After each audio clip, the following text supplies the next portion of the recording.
Hello, everyone, and thanks for tuning in. I'm Amanda Ziadeh with WashingtonExec, and with me today to discuss the value of mid-tier companies in GovCon and some recent contract wins is Hahn, Chief Growth Officer of Astrion. Thank you for joining us today, Fog.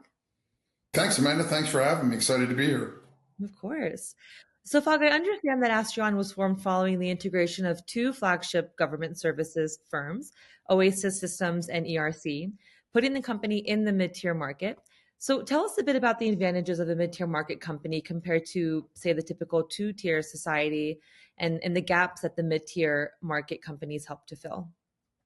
Yeah, thanks, Amanda. It's a great question. And I think one that is often overlooked is what the mid-tier actually brings. And I think it's really actually a critical component, particularly in our GovCon industry.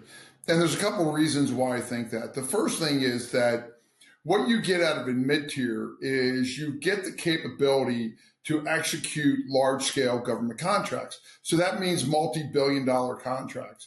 But at the same time, you get the agility and kind of that attention, focus on our warfighters that kind of a small business brings and some of the innovation that a small business brings. So in a lot of cases, you get kind of your cake and eat it too, right? In the mid-tier market. You get the scale and capability of some of the, tier one large businesses, but you also get kind of that agility, the nimbleness, because typically you're a much flatter organization. So decisions are processed much quicker. We tend to be more innovative because the fact that you're much closer to the programs and the people that are doing it, and therefore you become more responsive. So I think it's absolutely critical, the health of the mid-tier market in the GovCon industry. All right, wonderful. So take us through Astrion's recent contract wins. How do those advantages that you helped us understand a bit relate to Astrion and its recent successes? Yeah, thanks. We had a really incredible first quarter to our 2024 with over $5 billion in awards in first quarter. And really, I attribute that to exactly what we just talked about and the advantages that we bring. When we brought Oasis and ERC together to form Astrion, it was really done, with purpose, right? Where we looked at the capabilities of each company and the ability to scale, because these companies were performing very, very well, each of them, on relatively large scale small business set-aside contracts, meaning contracts sometimes that were, in excess of $500 or $600 million, but under the 1,500 employee NAICS code, right? So when we brought them together, what we were able to bring is that agility, nimbleness, but then really improved capability and scale. And when I look at, some of our recent awards, in particular, I look at our TOS2 award, and keep in mind it's in protest, that's normal, right? That's just part of our industry. But, I think the key to that is just what we stated earlier, is the fact that, we have all the scale of a large tier one, but more importantly, we have really the nimbleness and the ability to really focus and make sure that we're writing and our RFPs and our responses to that point that we're going to be responsive, we're organized to be responsive, and so that our flat organizational structure really makes sure that our PMs have exactly what they need in order to meet the client's mission and exceed expectations. The big reason, I think, and why the ERC Oasis combination Astrion has performing so well is that we took two very high performing small businesses, right, that were executing kind of on the higher end of the small business set-aside scale, but performing incredibly well. What we really care about most, right, is how do we perform on contract? Growth is great. We all want to grow. We all have to grow. But as I always say, the first element in growth is contract performance, because you're just not going to grow in this industry if you're not performing on the contracts that you're doing. And when you combine them and you add capability and you add scale, and you still have the nimbleness and the innovation that the clients are looking for, it really presents, our government customers with a different option, right? They don't have to just go small business, and they just don't have to get into the mega companies, right? which has lots of bureaucracy, as you would expect, and is natural. Having been in one of those large scale organizations, I can tell you we are much more nimble, right? We can make decisions quicker. We can adjust to what we need. We can make sure we're implementing the technologies that we need at the pace we need to play. So I think that's really what drove our strategy. And I think it's just resonating in the wins. I think it's a natural extension of what we plan to do and kind of, to be honest with you, what we expected to do. The $5 billion is probably a little bit better, than what we had planned for. That's always good, right? When you're on the upside. But it really is a testament to all of our employees that are out there every day that are supporting, the government, everything they do. And that's their passion. That's our passion. So when we combine the best of both worlds, I think it's a really attractive option to our government clients. Awesome. Well, great to hear, and congrats on those recent successes. And we will talk about the transition here in just a bit, but I'm curious also, what are some of the challenges that the mid-tier market companies face in the government contracting industry, and how can the industry as a whole adapt or shift its mindset to better include mid-tier market companies in the mix? Yeah, so that's a really great question. So there's two things I would say. First of all, let me address the first part of that question. I'll kind of get to the second part here in a second. And the first part of, what are the challenges? They're significant, right? And I will take even the combination of ERC and Oasis to form Astrion. The first couple of years is really difficult. And it's difficult for a couple of reasons. One, you have a number of small business set-aside contracts that you, in essence, have to convert into a full and open, right? Whether you do that through a joint venture, whether you do that, to a sub-role, or you're actually able to convert or convince the government to move that contract into the full and open arena. And that takes a lot of effort and a lot of challenging, right? And oftentimes you'll see some backslide just in your revenue and EBIT as a result of that, right? Because if you're a prime on a small business set aside, you have 100% of the revenue, and suddenly you got to go to a sub. You're at best case, usually you're getting 49%, maybe a little bit more if you're in a mentor protege joint venture, but you're going to see some backslide. So that's the first thing. The second thing is what it takes to win in full and open is a little bit different than what it takes to win in the small business set aside arena, right? So I look at it and go, oftentimes small businesses, they merge them together and they don't have success. I actually think in our space, it is the most difficult transition to make of how do you go from small business into that mid-tier and then grow in the mid-tier to be, a viable competitor to other large businesses. So several things have to happen. The first thing is you really need slightly different processes, right? You just need slightly different tools because in order to grow and be successful, typically your submission rates have to grow substantially. That means you need to be more efficient in what you bid, right? And you're going to be bidding it against a much more competitive pool, right?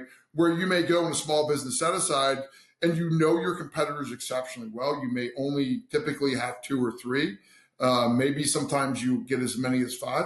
Where you go into a full and open arena, I've been on bids, we've had 18 bidders, right? And everybody is designed and going in to win that opportunity. And so it really does require a little bit different skill set, oftentimes than what you organically have, particularly in the growth department of the small business, and a little different mindset, right? Of how do you build your pipeline? How do you qualify your pipeline? And then how do you build the submissions in order to meet your growth goals? And I often think that's where the mid-tiers, those small businesses that come together to form a mid-tier really struggle, right? And they tend to focus on lagging indicators, right? They tend to focus on bookings. They tend to focus on win rates, right? Where, kind of our mindset is focus on the leading indicators. Because no matter what, if you don't get your leading indicators correct, it doesn't matter because the lagging indicators are in essence looking through that rearview mirror, right? It's already occurred, right? You either booked the business or you didn't. You either won the business or you didn't. And so oftentimes then if you're looking kind of in that rearview mirror, it's very difficult to say, am I going in the right direction, right? Am I pursuing the correct markets? Am I building the correct pipeline? When you focus on pipeline, qualified pipeline and submissions, right? Then you're setting yourself up for success and saying, well, I've built a pipeline that's sufficient in order to qualify what I need, in order to submit what I need, in order to win what I need. So it's a little different. It's a little different mindset. And like I said, the individuals that oftentimes were very, very successful in growing a small business really struggle in that full and open. And that's oftentimes why you'll see kind of a changeover in the executive team, because the owners typically look at it and say, I need to bring in a little different mentality and a little different skill set that can leverage the things that we talked about before, can leverage that flat organization, can leverage that agility, can leverage that innovation, but bring the bigger mindset of what you need to build in a pipeline, what you need to qualify, and then how you're going to propose in order to be successful. So that's the first part. And that can sound simple, but I'll tell you, it's absolutely more challenging than you think. And you'll see a lot of businesses that will come together or try and go into the large or the mid tier that eventually kind of slide back in and go, we're going to slide back in that small business because they just struggle in that transition. Okay. So that's the first part. The second part you asked of the government really is a two-tier system, right? So we have vehicles that are really designed for large business, and I mean the ultra large, multi-billion dollar companies, and then we have the small business set aside. And oftentimes what's forgotten about is that mid-tier market. And that's something that, we work hard to try and address with our government clients. And so, because when you take particularly large multi-award contracts, GWACs, contracts like Alliant, when you look at what's required in order to qualify on the full and open, you got to be a mega company, right? In order to meet the past performance thresholds, right? Or you got to be a small. And that really, that's difficult, right? And it tends to exclude those mid-tier. And so you're starting to get a little bit, I'm starting to see it, I'm seeing it a little bit in Alliant where they're starting to look at and say, well, how do we address to make sure we have a home for those mid-tiers? Because as I stated before, I think those mid-tiers are really important to the health of the government client. We want the scale and the innovation, right? Because I think there's a play for everybody, right? There are certain things that you need just a pure scale, right? Of the big OEMs, right? And there's things where you can go with a small business, but you also need those mid-tiers that bring that combination. And so it's something that we really as an industry have to look out for and really work to make sure we protect, because if we don't do that, we oftentimes can box out. What ultimately, particularly on these large-scale GWAC vehicles, some of your best potential companies, in essence, are boxed out just by how they built that two-tier system. I'm too big for the small business set aside, but they've made the past performance requirements so challenging that I can't get there in the full and open. So that's a way that I think, and it comes down to education. It comes down to working, with your contracting offices and your clients and saying, look, you want companies like Astrion in there. You want the innovation that we bring. You want the focus that you bring. You want the on-contract performance that we bring, right? So you've got to make, there's got to be adjustments in order to do that. That makes sense. Yeah. And let's say there are other, companies going through a similar shift and transition from a small business to mid-tier market player. Considering your experience during this operational transformation, do you have any advice, any tips to overcome some of those transitional challenges for other companies doing a similar shift? Yeah. I have some I'll give you some of the things that I told our team when I came into Astrion, and I do think they're relevant, and if you apply them, will kind of help you get over that hurdle. The first thing I tell everybody is get comfortable being uncomfortable. And that may sound a little weird, but it's really important that you understand, in order to grow in the mid-tier, you're going to have to, challenge yourself, probably in ways that you didn't have to do as a small business, that, either side. So you got to get used to being a little uncomfortable, right? And that's kind of got to be, in essence, your new norm. So get comfortable being uncomfortable. And if you're not willing to do that, you're probably going to struggle making that transition from small into the mid-tier market. Because you really do have to do things a little bit different, than you're used to. The second thing is have an open mind. What got you here will not necessarily get you there. So you really do have to look and say, look, what we get, we've always done it this way, right? It's the classic, organizational constraint, right? We've been super successful, because most smalls that are bought or packaged to go in the mid-tier market have been very successful, right? And they have grown their business, sometimes, with amazing growth. You're talking, double-digit growth year over year, right? And so it's very hard when you've had that success to suddenly step back and go, maybe I need to do things a little differently now, right? So having that, mindset that, what got me here, is not necessarily going to get me to where I want to go. And I think that, those are the two most important points that I would give any CGO that's going into, tackle that mid-tier that's coming out of the small business is really, and getting your team, to focus on that. The last thing is, and this is something I've seen, time and time again, is on the small business side, things tend to be very, very centralized, right? Oftentimes, the businesses are family owned or, and sometimes employee owned. And so the decision is tightly controlled, right? And so there's only a few people that are really making growth decisions and driving the proposals. That won't work in the mid-tier market. It won't work. You can't scale that, right? And so in essence, it's hard oftentimes because people that have done that have really held that control very tightly, now has to relinquish that somewhat, right? You're going to have to let, your mid-tier managers, your BD team go out and do things. If everything's going to go through you and you're going to you'll quickly drown. Right. And I'll tell you, I can't tell you the number of times that I've seen that because they're so used to, hey, everything goes through me. I'm the quality checker. I make all the decisions. And as you progress into that mid-tier, that's very difficult to do. And so you kind of have to decentralize a little bit and put a little more trust right out and you've got it. Like I said, the way you did it to get there, not necessarily going to get you to ultimately where you want to go. So those would be the three pieces of advice I would give anybody that's, any company that's listening to this podcast, right? And saying, boy, we're in that place. We're struggling a little bit. We were super successful in the small business side. I'd ask them, take a look back.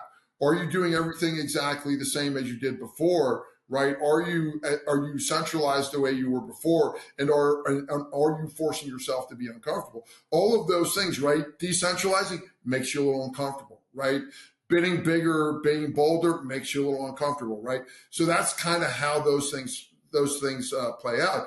And I'm willing to bet you'd find if you are struggling and you sit back and look, you probably fell into one of those three pitfalls. Makes sense. Well, thanks for sharing those. Those seem like very helpful best practices based on lessons learned. So, yeah, exactly. Mm-hmm. Well, Fog, my last question for you is, as CGO, what are your top priorities going forward, following these recent wins and successes, and how do you plan to take the company even further? It's a great question. I'll tell you, it's super exciting time right now at Astrion. I think that, a couple of things. We want to continue to drive the leading edge of technology and innovation and how we can deliver better to our clients. So that's first and foremost, right? Is looking and saying, how can we deliver better, right? And so what that means is we're always looking out, for good companies that, in this industry, you bid almost nothing solo, right? It's always a team, right? And so it's important that, you build strategic partnerships, right? And you're constantly evaluating and adjusting and looking where you want to go, right? We've built, I think, a very disciplined growth strategy where we're going to continue to kind of take, our high level of performance, right, to more and more clients. So, and we also want to expand capabilities, in areas that we think are critical, and leveraging technologies like, artificial intelligence, right? How we're moving in digital modernization, how we leverage our expertise in cybersecurity across the board. I mean, we're a powerhouse in the T&E world. How do we continue to build that out, right? And continue to lead the industry in test and evaluation. So I think, for us, and then we're always, always in the market, right? Looking both, for organic growth and inorganic growth, like looking at bolt-on pieces, right? Are there other good companies, right, that we think fits in with the Astrion culture and has a history of performance excellence that, bring new capabilities that we can build on. So, it's always moving, right? The one thing I can say is, as the CGO, you never really get to catch your breath, right? So, the wins are great, but, we're already looking at, okay, great, what's next on the horizon? I really think for us, it's continuing to, up our game in innovation and technology, continuing to stress on contract performance, and really, not meeting our clients' expectations, always exceeding. And I think that, when you look at our CPAR scores, that's really what I see. We're continually exceeding, our clients' expectations. And I routinely hear, I'm out all the time meeting with our clients, and I can't tell you, how great it is when you come in, you're meeting a client, you're talking to them, and I said, what can we be doing better? And the client goes, you guys are performing, exceeding my expectations. Please keep doing what you're doing, right? And even then, we still think, well, we can do better. What can we? Let's talk through that. So I think for us, it's continuing, to move up the value chain, right? Take on more and more challenging opportunities and continue to perform. I think that's where we're going, and I think that's going to be our recipe for success. Awesome. Well, we look forward to following that growth and that success to come. Thank you so much for joining me today and helping us understand the mid-tier market a bit better, its place in GovCon, and how Astrion's doing. I appreciate it. Well, thanks so much for having me, Amanda. It's absolutely my pleasure. So thank you. Thank you.